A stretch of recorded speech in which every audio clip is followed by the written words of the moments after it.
वेदग्रास, नीम के पत्तों का जूस पीने में कड़वा लगता है तो नीम की गोली खा लो। एक गोली नीम की, एक गोली तुलसी की खा लो। सबसे अब जैसे सर्दियों में तुलसी अक्सर सूख जाती है, तो ऐसे में ये वीटग्रास जो सर्दियों में बहुत अच्छा होता है। गोधन अर्क तो मैंने कहा, तो बॉडी को डिटॉक्स करने के लिए गोधन अर्क, बस्ती, और सप्ताह में 15 दिन में एक बार कुंजर, नस्य, ये भी बॉडी को डिटॉक्स करने में बड़ी भूमिका निभाते हैं। तो जिनको भी शरीर में बहुत पित्त बढ़ जाता है तो वीटग्रास, एलोवेरा, शीशम, बेल, पीपल, दूर्वा घास, दूधी घास, जलजमनी और गोंद कतीरा भी बहुत अच्छा होता है। ये रेडिएशन कीमो के दुष्प्रभावों से मुक्ति के लिए आज एक बेटी मेरे से मिली, तो उसने रिकॉर्ड कर रखी थी अपने, उसको खून की वोमिटिंग होती है, इतना पित्त बढ़ गया। तो रेडिएशन और कीमो में बहुत अधिक पित्त बढ़ जाता है, खासकर की कीमो, और टारगेटेड कीमो हो या कैसे भी कीमो। तो एक तो भस्त्रिका, कपालभाति, चलो बच्चों भस्त्रिका करो। आप देख रहे हैं कैंसर पर बाबा रामदेव कपालभाति के विचार प्रवाह के साथ 1-1 घंटा करा देते हैं, और अनुलोम विलोम भी।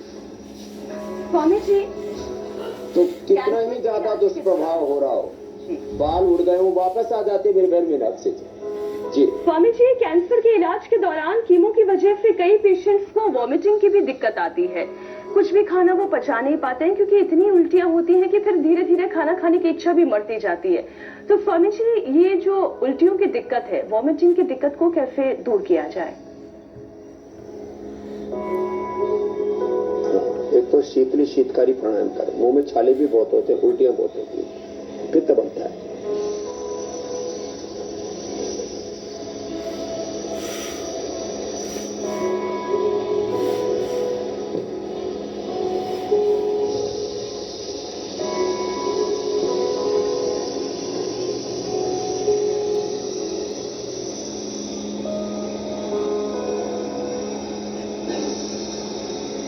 शीतली शीतकारी बहुत ही जबरदस्त प्राणायाम है। जिनको वोमिटिंग होते हैं उनको पिंडलियां भी दबा दीजिए, और लेवोग्रिट खाली पेट लेवामृत खाने के बाद लेना चाहिए।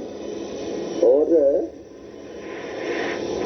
उनको कामदुधा रस, मुक्ता शक्ति, मोतिपिष्टी समान मात्रा में ले लें, और गिलोय सब, तो गिलोय साथ कामदुधा, मुक्ता शक्ति, मोतिपिष्टी सब 10-10 ग्राम ले जाए, 40 ग्राम के 80 पुड़िया बन जाएंगे। अब इस सुबह शाम 1-1 पुड़िया शहद के साथ ले लें, मैंने आधा ग्राम, ऐसे अंदाजन भी दे सकते हैं, थोड़ा बहुत कम ज्यादा हो जाए तो कोई दिक्कत नहीं। और ये पिंडलियां थोड़ी दबा लिया करें। पित्त बहुत बढ़ जाता है, पित्त के प्रशमन के लिए अविपत्तिकर चूर्ण 100 ग्राम, मुक्ता शक्ति 10 ग्राम, वो भी बहुत फायदा करता है। और अभी जो पित्तार जूस में बता रहा था वो सेवन करें जी। और एक पित्तर पे बताते हैं, जीरा, धनिया, सौंफ, मुलेठी, गुलाब के फूल, इसका पानी पी लें, गुलकंद भी खा लें, इससे भी ये वॉमिटिंग वाली प्रॉब्लम नहीं होगी। और अनार तो बेस्ट है, अनार से वॉमिटिंग ये बहुत ही जबरदस्त जी। स्वामी जी, अब एक और पहलू पे बात करते हैं। क्या इन दिनों हर जगह पढ़ते हैं कि कैंसर में सबसे पहले चीनी छोड़ें, कैंसर के सेल शुगर पर सरवाइव करते हैं, और इस बात पर कितनी सच्चाई है तो आप ही बताएंगे। और कैंसर पेशेंट शरीर में शुगर लेवल कैसे बैलेंस रख सकते हैं स्वामी जी?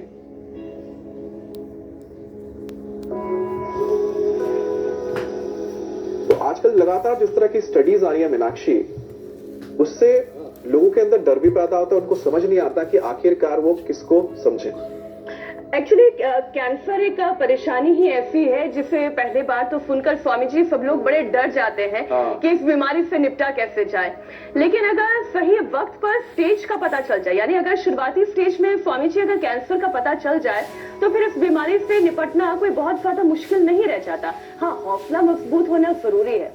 एक और विषय इसमें जोड़ते हैं, कैंसर में सबसे पहले चीनी छोड़ो ऐसा कहा जाता है। कैंसर के सेल शुगर पर सर्वाइव करते हैं, इस बात में स्वामी जी कितनी सच्चाई है?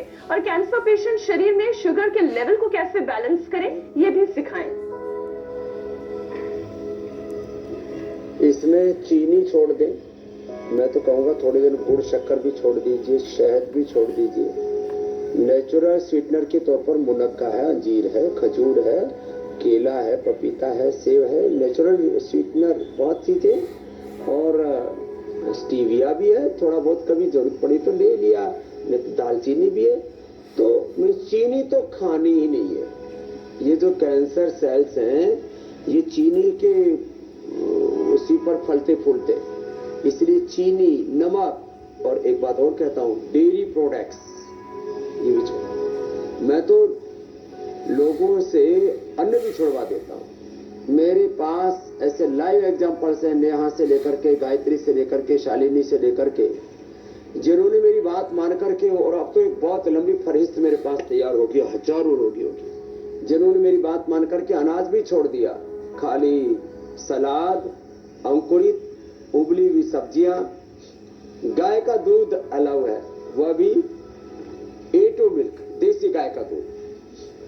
अब जो बच्चे ऐसे ही योगाभ्यास करेंगे उनको तो कैंसर का कोई खतरा ही नहीं। बिल्कुल दाएं बाएं बच्चों को देखता हूं, फिर जैसे हमारी ये बेटियां मेरे सामने और उधर कपालभाति और अनुलोम विलोम करो बेटियों, हाँ, जो ऐसे प्राणायाम करती हैं, फिर उनके जीवन में तो ये कैंसर एंट्री नहीं करता।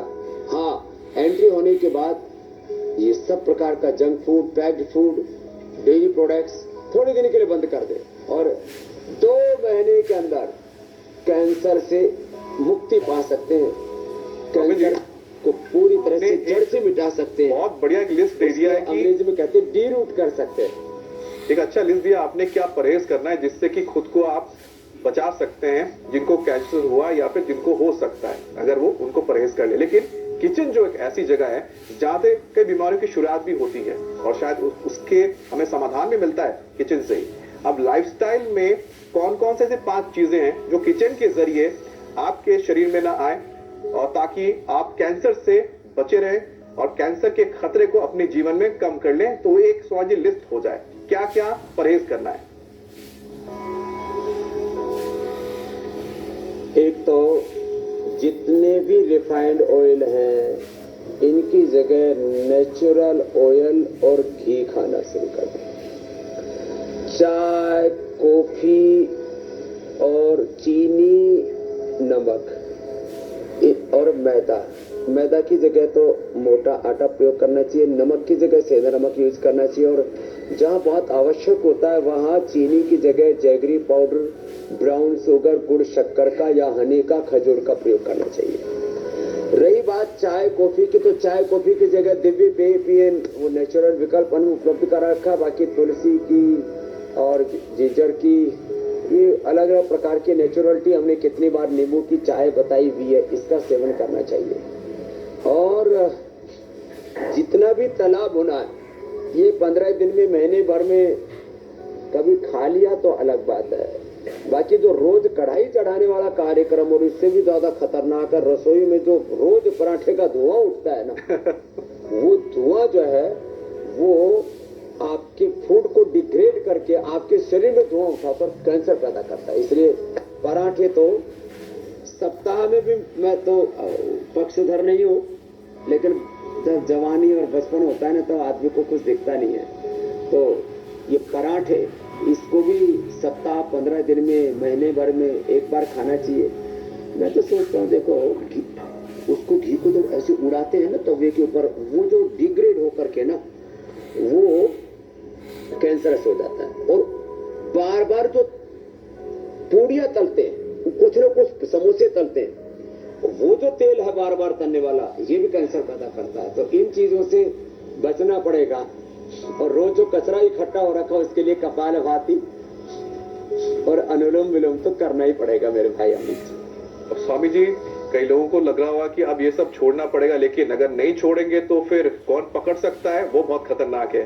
वैसे कैंसर से बचने के लिए प्राणायाम भी बहुत फायदेमंद है स्वामी जी, तो उसके जरिए कैसे हम अपने आप को स्वस्थ रह सकते हैं? और जब मन चाहे थोड़ा समोसा खा लिया, थोड़ा सा हमने पराठे खा लिए प्राणायाम के साथ, हाँ वो कभी कभी चलेगा। अभी कह रहे थे अमित, बताओ ना कि जब से सर्दियां शुरू हुई तब से चाट वाट सब बंद हो गया। अच्छा, वैसे स्वामी जी ये सच बात है, जब से जो सर्दियां आई है अब तो चाट भी खाने का मन नहीं करता, जैसे दही बल्ला है ठंडा होता है और ठंडा कर देता है। लेकिन सर्दियों में हमें पराठे बहुत खाने का मन करता है। पराठे और पकोड़े खाते हैं लोग दबा करके, और कुछ लोग तो बकरे, मुर्गे, मछली इसको भून करके खाते हैं। ये तो बड़ा ही खतरनाक है। पूरा अपने रसोई को, घर को और पेट को कब्रिस्तान, शमशान बना देते हैं। अब देखो रही बात प्राणायाम की, तो भाई जिनको कठिन आसन करने हैं वो तो ऐसे हनुमान आसन आदि इन बेटियों की तरह कर लेना भाई। ये तो हमारे हनुमान जी के नव अवतार है। चलो भस्त्रिका करो बाकी आप। Less oxygen supply is the main cause of all diseases.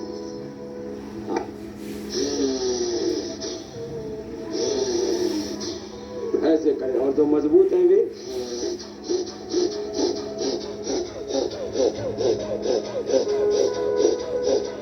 ये बड़ा जबरदस्त है। भस्त्रिका। दूसरा कपालभाति।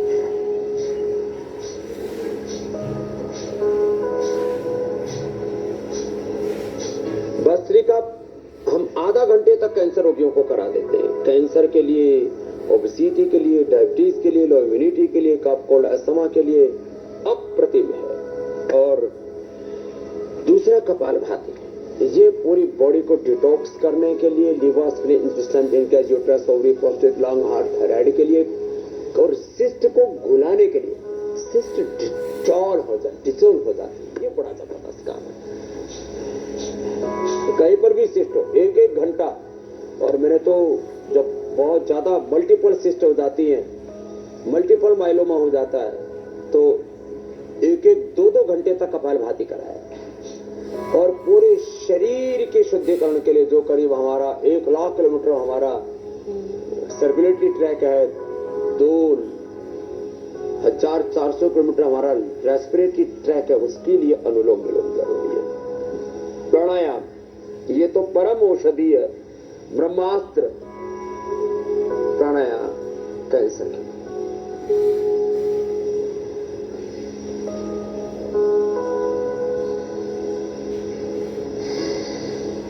और डिस्ट्रेस होने के लिए भ्रामरी। चलो बेटियों, आपने बहुत अच्छा किया। अब सभी एक साथ भ्रामरी गीत करते हैं। ड्राइंग भी बेटियों ने बहुत अच्छा किया भाई। एक बार इनका भी बहुत बहुत अभिनंदन। ये तो खोई भी थी प्रकृति में, चित्र विचित्र स्थिति में।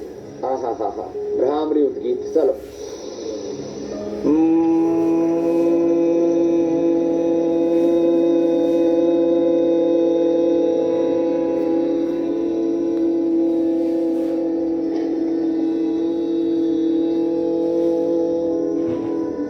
लंबा गहरा श्वास भर के मुख में बंद करके ओंकार का नाद नासिका से करते हैं भ्रामरी और उद्गीत। ओंकार का नाद मात्र जो है हमें कैंसर से लेकर के सब रोगों से बचा लेता है।